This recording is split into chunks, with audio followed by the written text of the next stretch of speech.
Добре дошли на всички, нека Господ Бог да ви благослови. Вие сте избрали най-доброто нещо и това е да бъдете в присъствието на Господа. Нека всички заедно да се справиме, да се помолиме. Нека Господ в този час да вземе централно място в нашето служение.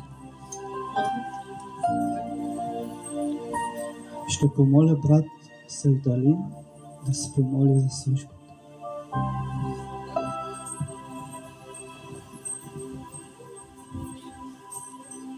Господи, благодаря Ти за днескашния ден, че имам тази възможност ние, светиите, да се съберем и да хвалим Твоето име, да чуем Твоето Слово, Господи.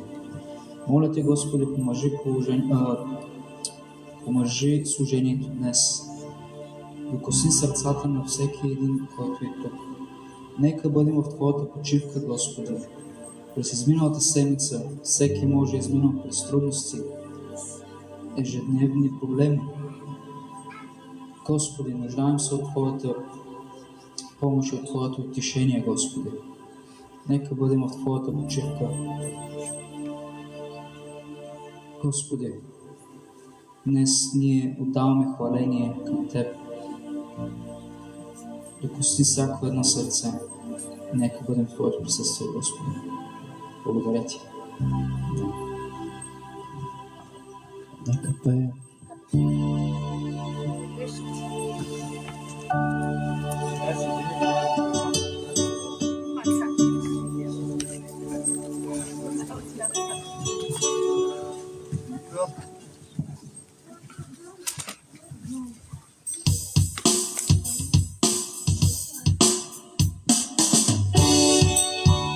Хайде, нека ръкопляскаме, нека хвалим Бога, защото Той е служа.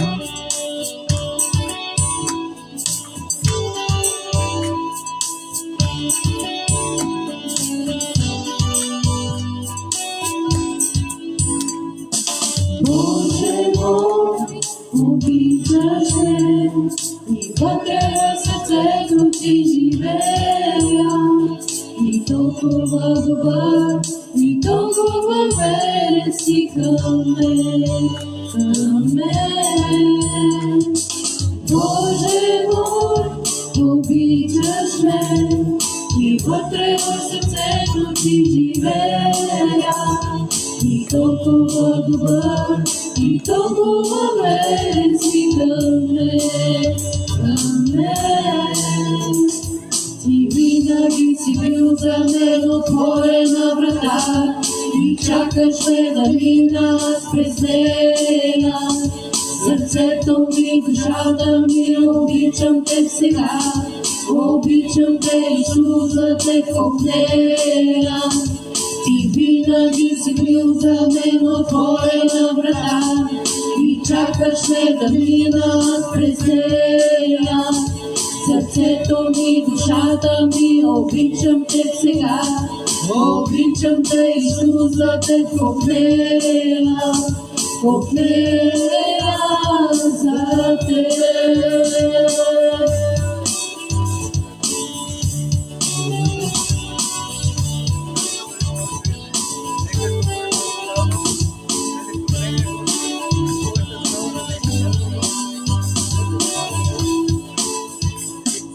Боже мой, обичаш ме и вътре в сърцето Ти живея. И толкова добър, и толкова верен си към мен. Боже мой, обичаш ме и вътре в сърцето Ти живея.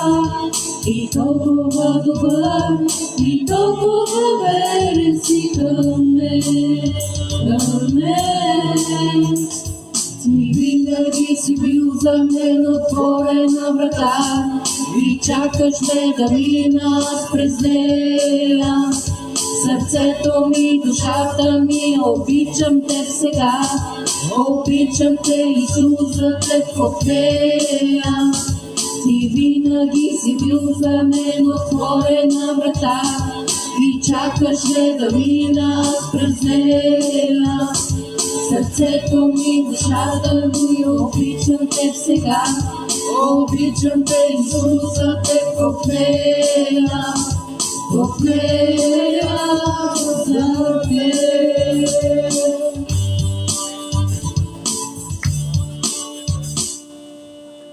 Само да бъде на Теб, Господи, на силите. Халелуя. Свежи тази сутрин, татко мой, и нека товарът ни да избяга от нас, защото е писано: елате при мене, отрудени, обременени с проблеми, и аз ще ви успокоя. Ние се нуждаем от Твоето спокойствие, Господи.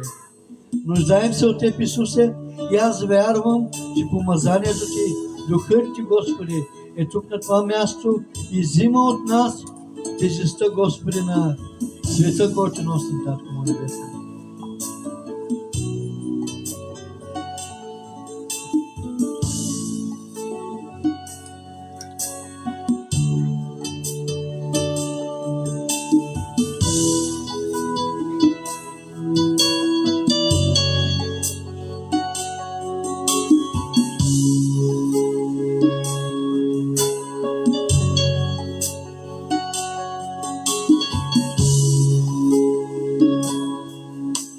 Всичко, което докосеш, оживява. И само дума от Тебе и то става.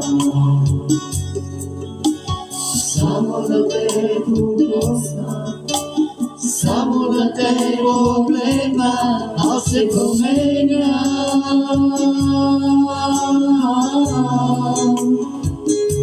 Живот получава,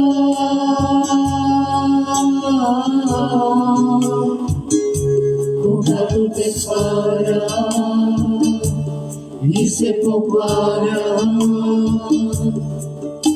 Всичко, което докоснеш, оживява.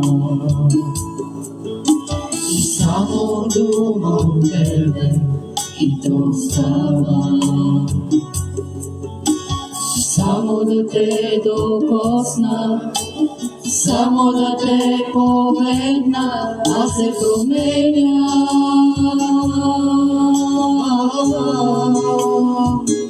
Живот получава,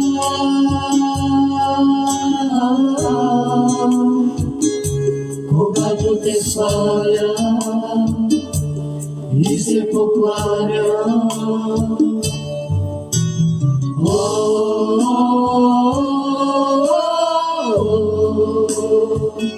Възхищавам Ти се, мой Творец.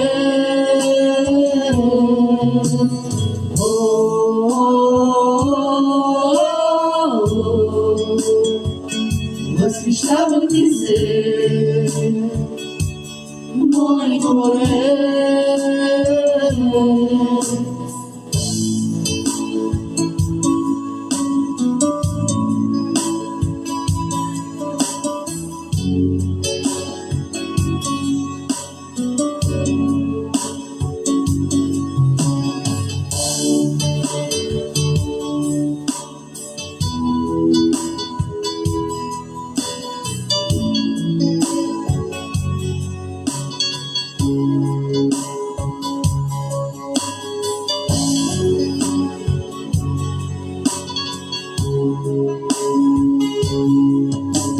Всичко, което докоснеш, оживява.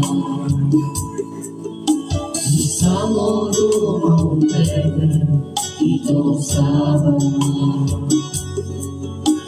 Само да Те докосна, само да Те погледна, аз се променям.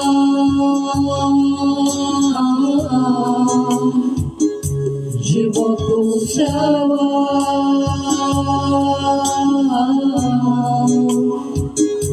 когато Те хваля и се покланя. Всичко, което докоснеш, оживява. Само дума от тебе и то става. Само да те докосна, само да те погледна, се променя.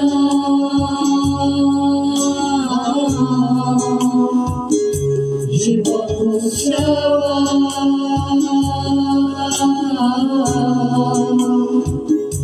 Когато те хваля и се покланя.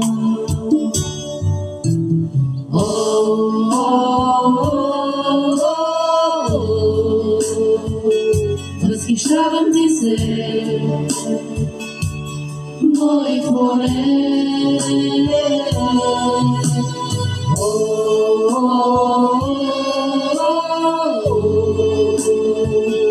Възхищавам ти се, мой Творец. Всичко, що вижда, нека го хвали, колко е благ, да не забрави. Мой Творец. Всичко, що вижда, нека го хвали, колко е благ, да не забрави. Мой Творец.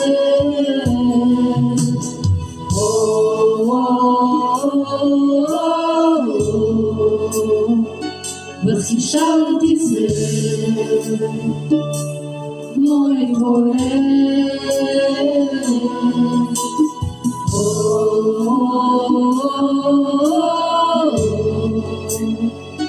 Възхищавам ти се, мой Творец.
Обичаме те тако наш, отдаваме ти почит, чест и слава. Издигаме ръце към те, обичаме те тако наш, велик си ти, чудеса извършваш ти, няма никой като те. Няма никой като те, велик си ти, чудеса извършваш ти, няма никой като те. Няма никой като те.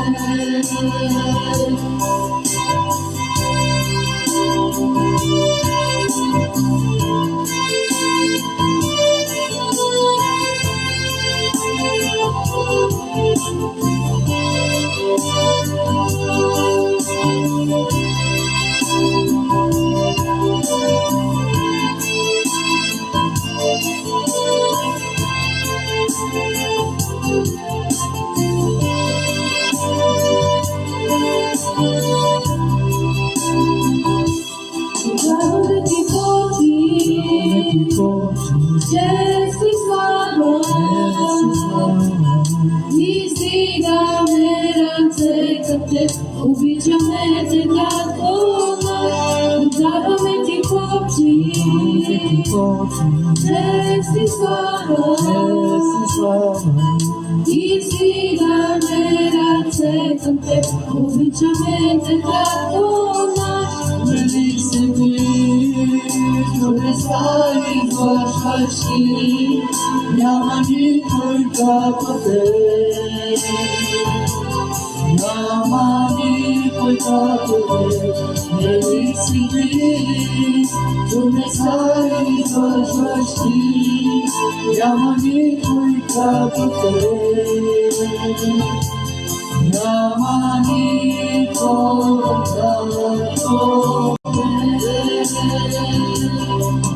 Няма никой като Теб.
Само Те,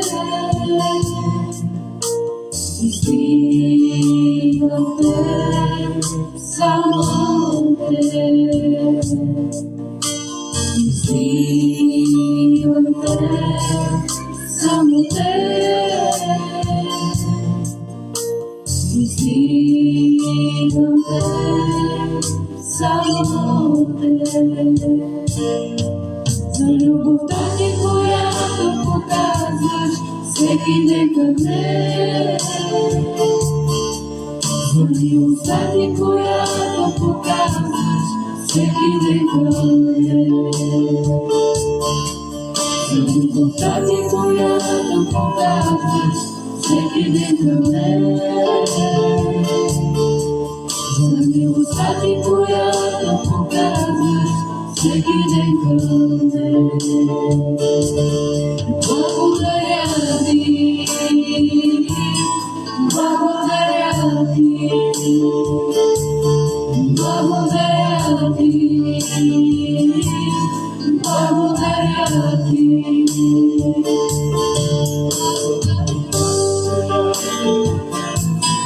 Всеки ден към мен, за милостта Ти, която показваш всеки ден към мен, за любовта Ти, която показваш всеки ден към мен, за милостта Ти, която показваш всеки ден към мен.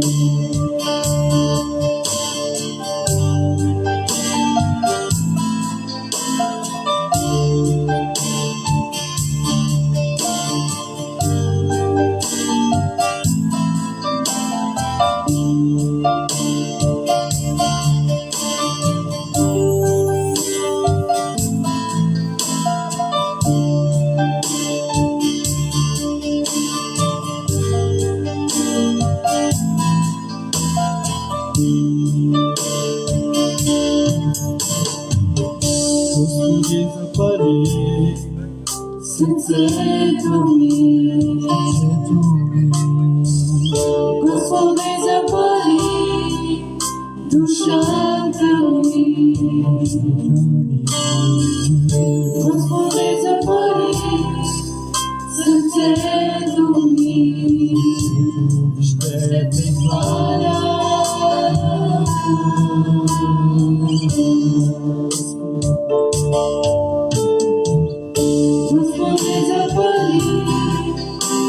сърцето ми.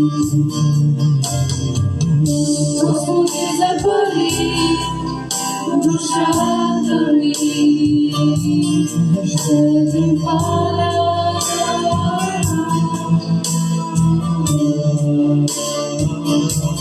Ще те хваля.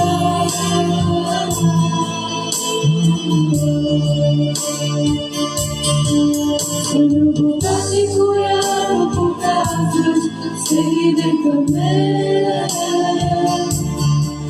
за милостта ти, която показваш всеки ден към мен, за любовта ти, която показваш всеки ден към мен,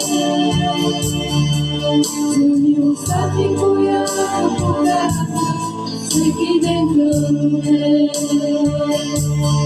Благодаря ти, благодаря ти, благодаря ти, благодаря ти.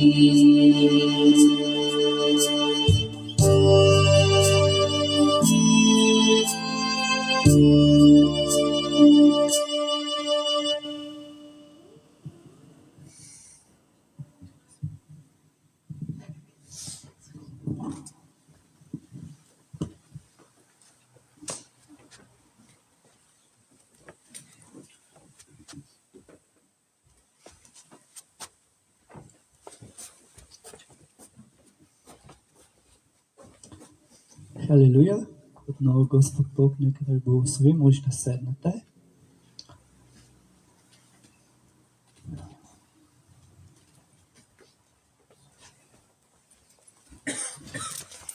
Миналата седмица спомняте ли си какво говори пастор?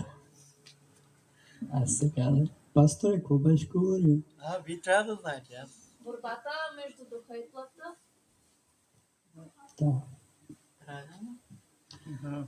точно така. Добре. И други неща сме говорили, но горе-долу в цели момент. Миналия път пастора ни попита, нали, ако имаме да споделиме нещо, и благодаря на Бога, нали, за това, че той усети един вид, че имаме какво да споделиме. И ще започна така. Нашата тема е: не си това, което хората ти казват, ти си това, което Бог те нарича. Скъпи брати и сестри в Господа, често в живота ни чуваме тези етикети, които ни слагат, например, глупак. Случва ли ви се някой да ви е наричал глупак? Много пъти. Или пък нещастник, или ти си провал. Много пъти, нали така? Дори в работата, дори в училище, дори и роднини. Често пъти чуваме тези думи. От тебе нищо не става. Ти си провал, ти си глупак, ти си нещастник. Но вижте, пред очите на Господа ние сме нещо различно. Господ каза, че Бог избрал всеки един от нас по име. Той не ни нарича глупаци. Той ни нарича Негови деца. Той не призовал всеки един по име. Ако ти си Иван, Господ ти каза Иван. Ако ти си Йордан, Господ ти каза Йордан. Той не те нарича глупак. Бог нарича глупаци тези, които не вярват в Него все още. И вижте, Божието Слово каза така. Пример за това е първият човек. Може ли да пуснем първият човек, който ти казах? Сега малко ще е така с прожекция. Ако няма сигнал, ще го правим. Първият човек, по принцип, докато тя изкара снимката, това е Йосиф. Първият човек, това е Йосиф. Братята му го наричаха заплаха или предател, понеже той беше най-малкия от всички братя и всички него най-много го обичаха. Дори баща му е направил шарена дрежка за него, защото го обичаше повече. И вижте, той беше заплаха за братята си. Защо? Защото той е видял един сън, в който му се покланят. Те казаха, кой е той, ние да му се покланяме? Но вижте, пред очите на неговите братя, той беше един прост предател. Но пред очите на Бога той беше човекът, който ще избави народа от глад. Нали така? Пред очите на хората ние също може да сме такива предатели. Но Господ е видял нещо по-добро в теб. И това е, че ти можеш да бъдеш избавител в домът си, избавител в работата си, избавител на улицата дори. Може да избавиш някой наркоман, може да избавиш някой от примката на дявола. Преминаваме към втория човек. И това е Давид. Какво казаха хората? Ами той е много малък, няма да се справи с Голиат. Ние гледаме обстоятелствата. Той е много малък, е това малко детенце, там момиченцето. Как ще се справи пред 3 метра човек да го убие? Това е невъзможно, нали? Но пред очите на Бога той видя победител. Погледнете от тази страна. Пред очите на хората може да изглеждаме много слаби, много безжизнени, но Господ вижда в нас нещо голямо. Нещо, което може да надвие големите неща. Чували ли сте този израз? Кажи на проблема си, че имаш голям Бог. Нали така? Пред очите ни може да имаме много голями проблеми, но ако Господ е с нас, никой не може да бъде против нас. Нали така?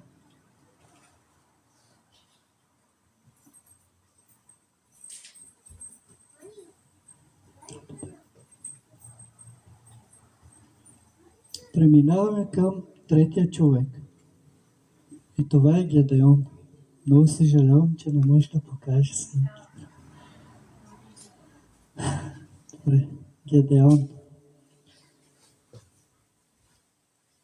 Пред очите на хората също той беше какъв страхливец. Но Бог видя в него воин. Воин, човек, който ще може да избави народа си. И вижте,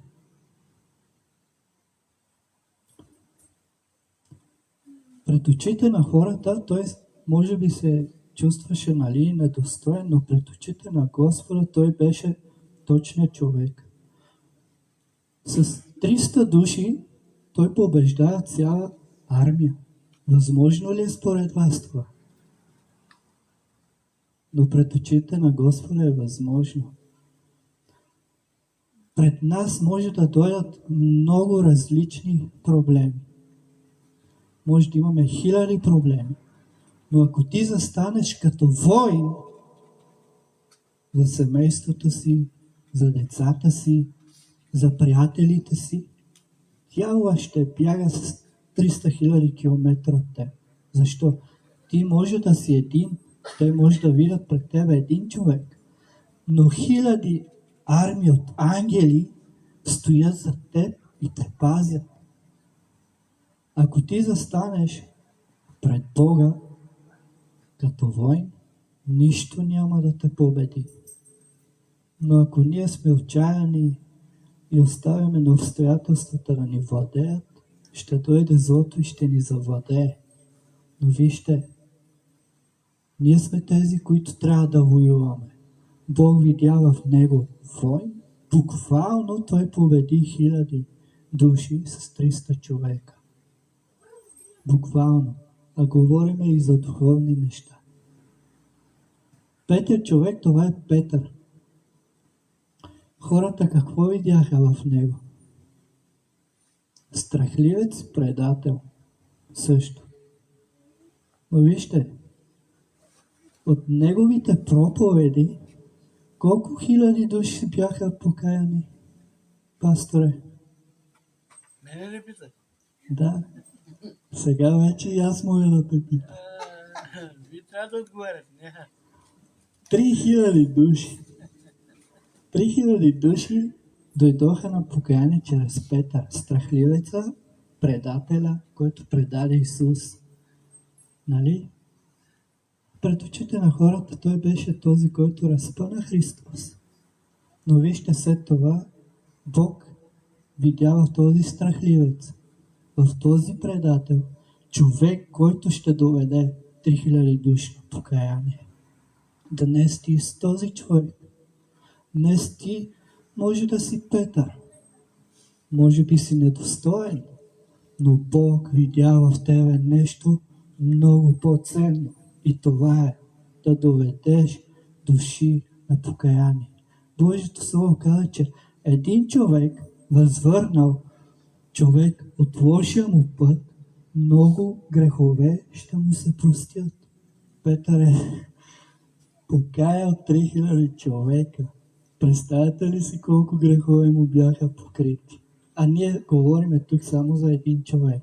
Да отвърнеш от лошия му път, Божието Слово казва, много грехове му се прощават.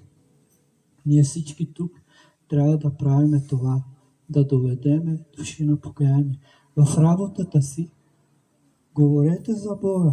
Може би някой все още не знае, че тук има църква. Аз знам от опит, защото съм питал и знам. Хората казват, ами аз не знам, че има църква тук. А има хора от църквата, брати и сестри, които дори не отварят устата си в работата си да кажат, да ги поканат да дойдат тук на това място. Вижте, от всичко тук, което най-много ми харесва, как дойдох тук, това е църквата. Нищо хубаво няма тук. Тук отиваш на работа разочарован, с трудности, с проблеми, прибира се вкъщи, ляга, спиш, после пак отиваш на работа. Единственото хубаво нещо, където може да разтовариш ума си и сърцето си, да се отпуснеш, това е тук. Затова, ако имате приятели, доведете ги на църква. Тук е мястото. Те казват, ами аз вярвам в Бог, ама нямам време. Не, такива неща при Бог нямам време, не съществуват. Бог ни дава цялото време на света. Ако ни звънат за кафе, първи сме. И шестия човек, познайте кой е. Аре, пустите да... ето. Няма смисъл да ви... Какъв е бил той? Там пише, майче, нали? Убиец и гонител. Това е Савел. Пред очите на хората може да си един убиец, един гонител, който гони Божия народ. Но когато Господ, вижте там какво прави, той е светлината. Но когато Господ те срещне за първи път, ти прави, кой си ти? Нали?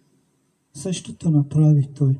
Той беше един гонител, един човек, който гонише вярващия народ, дори и убиваше.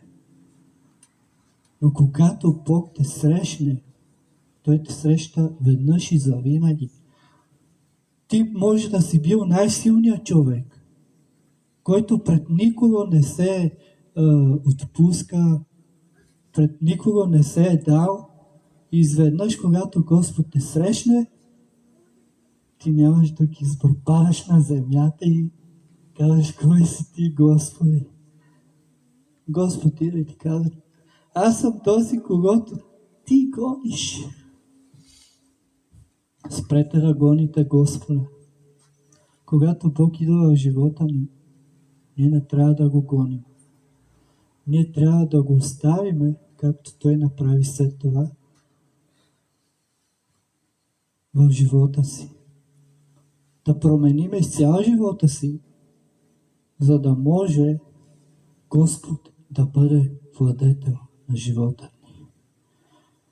Савел, един служител, който гонеше народа. След това Господ какво прави? Променя неговото име. Ако ти до вчера беше гонител, убиец, предател, Господ днес ще промени името ти. И ако следващия път ви питат каква беше проповедта, че пред хората сме нищо, но пред Бога сме нещо. И вижте, Савел, убиецът. Така. Той е апостолът, който пише голяма част от Новия Завет. Вижте, когато Бог го докосне и го промени, той написа почти повече неща от Библията. И моето послание като заключение е така. Бог може да промени твоето име, независимо от твоето минало. Преди може да си бил всякакъв. Преди може да си бил наркоман. Преди може да си бил комарджия. Преди може да си бил блудник. Но Бог днес може да промени името ти. Скъпи приятелю, ако Бог може да превърне роб от правител овчар в цар, страхливец в апостол, и пропуснах само да подчертая една жена. И това беше блудницата Рав. Тя беше жената, която хората какво си мислиме, когато виждаме една блудница? Че с много хора. Но Бог видя в нея нещо много важно. Бог видя в нея избавител, който ще скрие неговия народ. Вижте, тя след нея дори се казва, че е в родословието на Исус Христос. От нея дойде Божия агнец. И вижте, на хората очите ние може да сме всякакви, но Бог избере ли те, ти се променяш. И затова, ако някой ви обижда, ако някой ви наранява, не му обръщайте внимание. Просто се молете за тях, Бог да ги промени и да ги докосне. Защо? Защото Бог те е избрал по име и ти не си това, което те казват, че си. Ти не си глупак, ти не си нещастник. И ако си бил вече убиец, ако си бил прелюбодец, тия неща Господ вече ги е премахнал от живота. Ти вече си нов човек, променен, и вярвай в това нещо.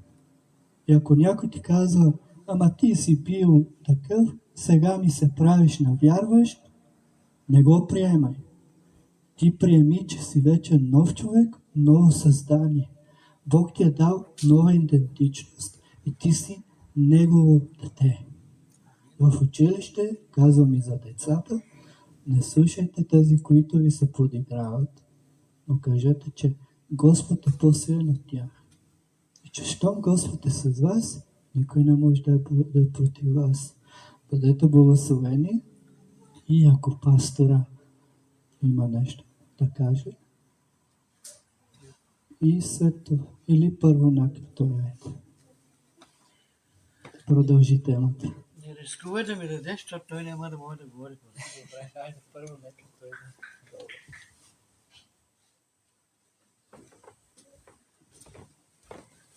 Слава на Бога. Това беше наистина силно слово.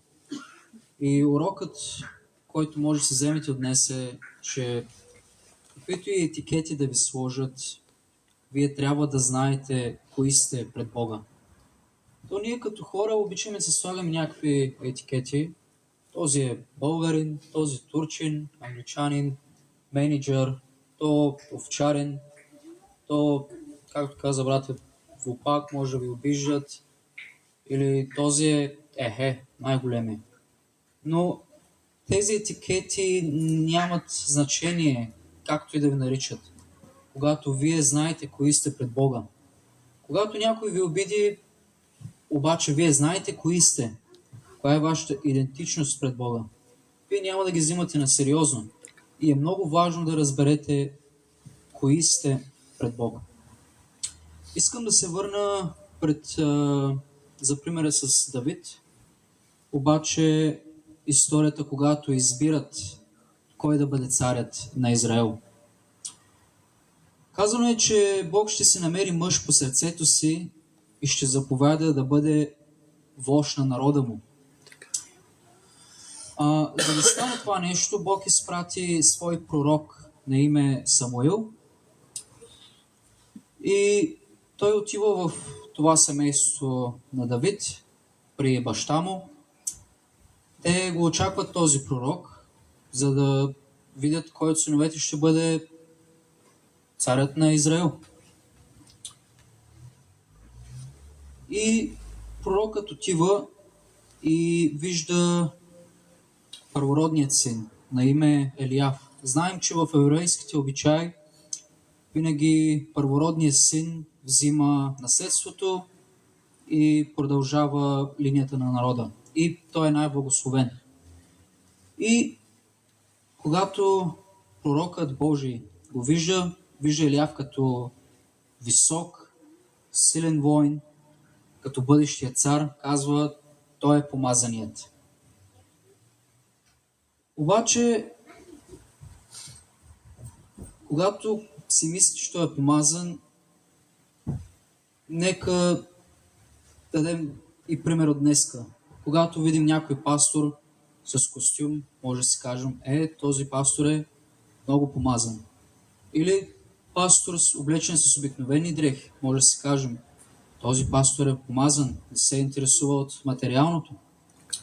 Може да кажем, тази църква е по-помазана от другата, защото има повече ресурси вложена в нея. Или може да кажем, тази песен е по-помазана от другата. Обаче, какво казва Бог на това нещо? Бог каза на своя пророк, който вижда ясно видение от Бог. Казва му, не гледай външността му и високият му ръст. Аз го отхвърлях. Бог не гледа така, както човек гледа на човек. Защото човека гледа лицето, а Господ гледа сърцето. И когато пророкът видя всички тези синове, Бог каза, отхвърли всеки един от тях. И пророкът пита, това ли са всичките синове?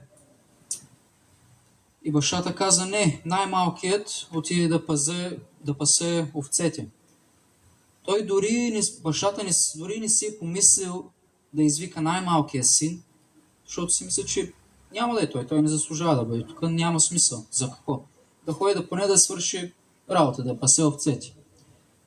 Обаче пророкът каза да го извикат и Господ каза, това е бъдещият цар на Израел. И тук виждаме, че дори и наш близък, нашето семейство може да ни сложи етикет, да помисли, че ние не сме достойни за дадено нещо. Но Бог вижда отвън това. И ние трябва да се поставим над Божият план за нас.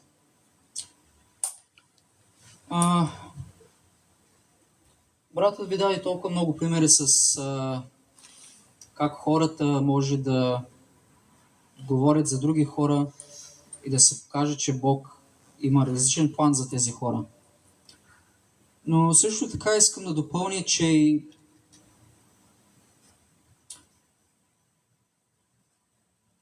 може да се вържем не само на това, което хората казват, но и на това, което казваме за себе си. Има един много точен израз, който е доста верен. Ти си най-големият критик на себе си. Когато вършиш нещо, може постоянно да се чудиш: аз правилно ли го правя? Или когато следваш Бога, да си кажеш: аз постоянно съгрешавам. Дали наистина съм Божие дете? Заслужавам ли да съм тук на подиума? Заслужавам ли да пея? Заслужавам ли да ходя на църква?